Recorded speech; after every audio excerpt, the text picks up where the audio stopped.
trailing to Kansas City, but the fact that they're down 2-0 is no barrier at all for them. A 7-game series. I don't know what else to tell you. And you know what? For all I'm aware, they could certainly come back from a 6-4 deficit in the ninth inning. They have the Baltimore Orioles, and they have Nelson Cruz on their team. I don't know what else to say. No sarcasm there. No reverse. All right, hold up. Just to clarify, all jinxes aside, who are you actually picking, and in how many games? I think I like the Giants.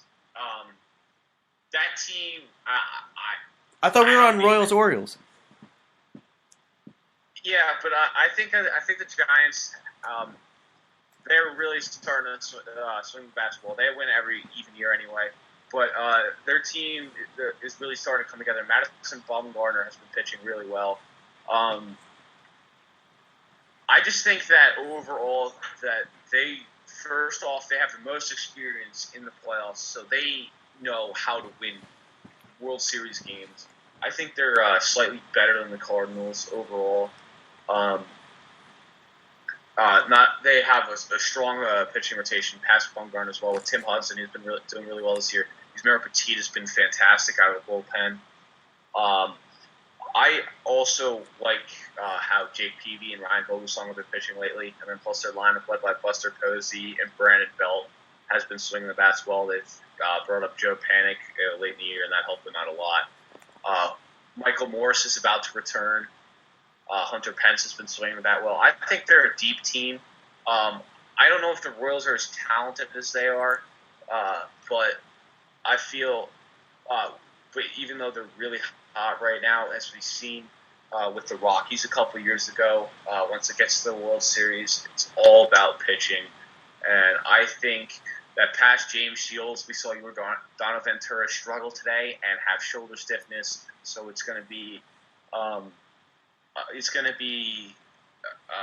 tough for him to continue, and we're going to have to see what he can give them the rest of the way. So I'm going to take the Giants. You heard it here first. C.B. Garrett has picked the San Francisco Giants to win the World Series. That means either the Cardinals, Orioles, or Royals will be winning the World Series this year. I'm going on that Royal bandwagon, by the way. I am totally on that. I've been pumped every time I see him play. Extra innings every day. I mean, they really show what baseball's all about, especially when it comes to October. Coming up clutch, and really, they beat the A's. I mean, coming back from 5-1, I think it was, right, in the wild card game. 5-1 in the 7th inning, and just hitting the ball left and right, and, also against, oh my God, I just drew a blank. Even against the Angels, they, dominate easily. They shut down Trout. Hold on, we just got a caller, Snowball. I'm gonna cut you off real quick. Who we have on the line here? Hi, my name is Jimmy. Jimmy? Yeah. Welcome to Jersey Boys Sports Talk, Jimmy. What you got for us? Wait, hold on one second, okay? Put the volume up, Nick. Yeah, no problem. Well, Jimmy put us on hold. So, Snowball, you could continue. All right, anyway. So, the Royals... I just love watching them this postseason. It's really been amazing. And Hi, I was wondering on your opinion on how the Falcons will be doing this season. How the who? Falcons. The Atlanta Falcons? Yeah. You know what? They're not doing too bad. They're playing the Bears this week. I'm picking the Bears. Snowball and CB are picking the Falcons. I don't know why. Because they're undefeated at home. They're home. That's literally the only reason why I'm picking them. Because they're home. There's nothing else. You know what? Jimmy, that division is completely up for grabs. I picked the Bucks preseason.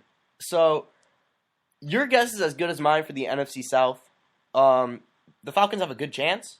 There's no one running away from that division. Now, the Falcons haven't won a road game in more than a year, which is a big problem, obviously. I think this week against the Bears, especially for our line, only 3-point favorites, so it's a good line to work with. The Bears have been inconsistent, so have the Falcons, but not at home. The Falcons have been fantastic at home. I think this week should be an easy win for them.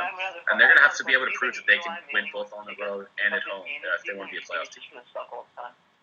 Eli Manning, you know, I have him on my fantasy, and I want to know if he would pick up his game. you know what? Eli is one of those guys. I start him. I'm not just saying that as a homer. I'm serious. The Eagles secondary, we've seen it. We saw Kirk Cousins get 400 yards against them. QBs really like they do get a lot of passing yards against them. Kaepernick, I think, did pretty well against them too. So, the secondary really isn't that great for the Eagles. So I definitely go with Eli. He's confident. Eli's confidence is getting higher and higher. But that said, as we know, as a Giant fan and seen Eli play for almost 10 years now, Eli will have his moments. Even when he's at his highest level of confidence, he will throw that pick and make a stupid mistake, especially in the Eagles. The Eagles games, Eagles-Giants games, the most unpredictable games. You have no idea why something happened, what happened. Believe me, it's the weirdest thing. And I'm just used to it by now. But, I go with Eli, but like I said, you never know with Eli. He could make a mistake at any moment. Yeah, I mean, Eli's one of those guys. He's going to have his bright spots. This week is going to be one of those bright spots because, like you said, that Eagles secondary is very questionable. So start Eli this week, but I'm not sure about him long term. It definitely depends on the other options. Okay, thank you very much. I enjoy your podcast, and you will definitely be thinking more of me. All right, thanks, Jimmy. Thank you. He enjoys our podcast here. That makes one. All right, so I forget. I don't even know where we were. I believe we're on Snowball's World Series picks. Snowball was talking about the Royals bandwagon. All right, talk about the Royals bandwagon. Where were you in 1985, Snowball? Not here. Yeah. Probably, I don't know. It's such a long time ago. Anyway, hey, I could say the Mets have won a World Series more recently than the Royals made the playoffs. Last year, but now this year they made it. But anyway, back to the Royals. As I said, the Mets are out, so who am I going to root for in the postseason? Rooting for the Royals. They've been great. They as I said, going with the Angels in the ALDS, they shut down Mike Trout. Mike Trout, I think, had 2 hits. One was a home run, I think. So, he shut down Trout. Pujols did nothing either. Nobody looked good on the Angels at all during that division series. It was truly amazing. And this is the team that, out of nowhere in August, just slipped into that wild card spot. They, were fighting, out of August. They came really out of nowhere and got a huge win streak going. And, it's been an amazing, it's just been an amazing journey, I think, for the Royals, which is why I want to see them finish it with a ring this year. I'm rooting for Kansas City because this is something I think people in Kansas City have been waiting for a long time with both the Royals and the Chiefs. All right, I'd like to root for the Royals. I really would. I think they'll win the ALCS against the Orioles. But Billy Beane knows baseball, and there might be a science to the regular season. You could break it down to a math equation for the regular season, but no one knows what goes on in the postseason. I think the St. Louis Cardinals are going to beat the Giants, are going to beat the Royals in the World Series, bring that nice story to an end. So Royals fans, maybe next year. So we're going to move on to hockey now. And to help us talk hockey, because some of us on this show are absolutely clueless about hockey, we have my partner on our show, Top Shelf, Carl Mogline. What's up, Carl? Nothing much. I should clarify, by some of you, you mean all of you are clueless. Yes, Nick. Nick, you're going to get, but it takes time. I know one NHL team pretty well. That's about it. In fairness, well, actually, let's get our NHL biases out of the way. Hey, isn't this Jersey boy sports talk? Why do we have a kid from Oregon on this show? I believe it's pronounced Oregon. Call it Oregon. That's just... All right. But anyway, let's get our biases out of the way real quick. CB, Snowball, they're Devils fans. I like the best team in the NHL, the Pittsburgh Penguins. Carl, you are San Jose Sharks? You just told me you didn't even think they were going to make the playoffs. We They have, might. like, The way we're playing right now. Their GM and coach. They're starting from scratch with Crosby. Come on now. All right. So, the NHL had its opening night on Wednesday. Some great hockey. My Penguins won 6-3. Your guys' Devils won 6-4. How'd the Sharks do, Carl? It was like 3-0 Devils, and they completely blew it. I even saw that game. They're at 5-0 right now in the second period, which is the most amazing thing I've ever seen in my life. And Pittsburgh's at 3-1. It's just, the scores recently have just been crazy. I mean, you're looking at, like, what, 5s, 4s, 3s? Yeah. There's just way too many Carl, can we check? Have the Devils ever scored 11 goals in a 2-game span? Is that possible? I'm assuming they have, but you never know. No, I'm just like, I can't believe it. Last year, they probably didn't score 11 goals all year. I don't get what's going on. They didn't win a penalty shootout either. So, Carl, since you're the hockey guy here, I'm going to ask you, what are some of your big takeaways from the opening night in the NHL? I mean, a couple things I've seen so far. One of them is the ridiculous scoring we've seen. Yeah, I mean, that's crazy. Even from the start of opening night, when you're looking at this, I mean, it seems like every game has somebody scoring like 5 or 6. 5 goals. Yeah, it just seems like everyone. And obviously, it's not easy to take away things in the first like 2 games of the season when you've got a ton of people like just getting on their feet. I mean, you've got a few teams who've played 2 games. Most are getting into their second game today. We've got, I believe, every single team in the NHL is playing today. I think we got 15 games on today, which is always fun. So, I mean, it's hard to get full takeaways. Yeah, I mean, the scoring's the biggest one so far, and I think that so far we've seen a lot of people who you wouldn't exactly expect doing, I mean, like, extremely well, specifically as goaltenders go. I mean, you had Darcy Cooper of the Wild get a shutout. I mean, something you really don't expect from him. Ray O'Bara of the Colorado Avalanche has a shutout. I mean, you've got a couple goalies specifically who've been, I would say, putting on kind of shocking performances recently, doing much better than some expect. So it seems like all goalies are either doing really bad or really well. That's what I've seen so far.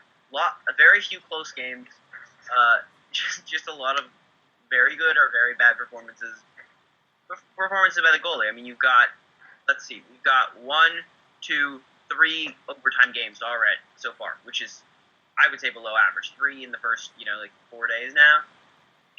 It's pretty low. All right. So we're just going to, real quick, because we are in America, the land of knee-jerk reactions. Yep. We are going to ask CB and Snowball. We did our picks, I think it was Tuesday night. We did do our picks Tuesday night. We did our picks Tuesday night. I said Canadiens over Blackhawks. Carl, I forget yours, but I forget mine too, which is probably. I think you said the sad. Kings. That shows how well prepared I was. Like, I've already forgotten those picks. I said possibly the Bruins. I think I had the Bruins and the Kings. I think it was Bruins over Kings. Fair enough. All right, CB, we'll start with you. Probably the picks. CB, we'll start with you. You can give us your Final Four and your Stanley Cup champion. Okay, my Final Four, I have LA, St. Louis, the Bruins, and Pittsburgh. And I believe it's going to be LA over the Bruins in the Stanley Cup Finals. Now, tell me why you have the Penguins in there, because I'm a huge Pittsburgh Penguins fan. I don't think we're getting that far. You want to elaborate a little bit there? I just... because I want to share in the optimism. I think the Bruins are the best team in the East. I personally have a grudge against the Rangers, and so do I. Never pick them to win everything. But I don't think they're as good as they were last year. They had some crazy magic. They were really bad in the regular season. It's some crazy magic where they rallied around Martin St. Louis' mother dying to get to the NHL Finals. But I don't even think they were one of the best teams in the East last year. In a weak division, the Penguins might not be as good as they were last year. They still have some very strong players, including Sidney Crosby, Evgeny Malkin, and Andre Fleury is a great regular season goalie. I think they'll easily be the top team, one of the top 2 teams in a very weak Eastern Conference. All right, and Snowball, we're going to go to you real quick. All right. So in the East, I have the Bruins, I have the Lightning, and in the West, I have the Blackhawks and the Ducks. And then for the final, I have the Bruins over the Ducks.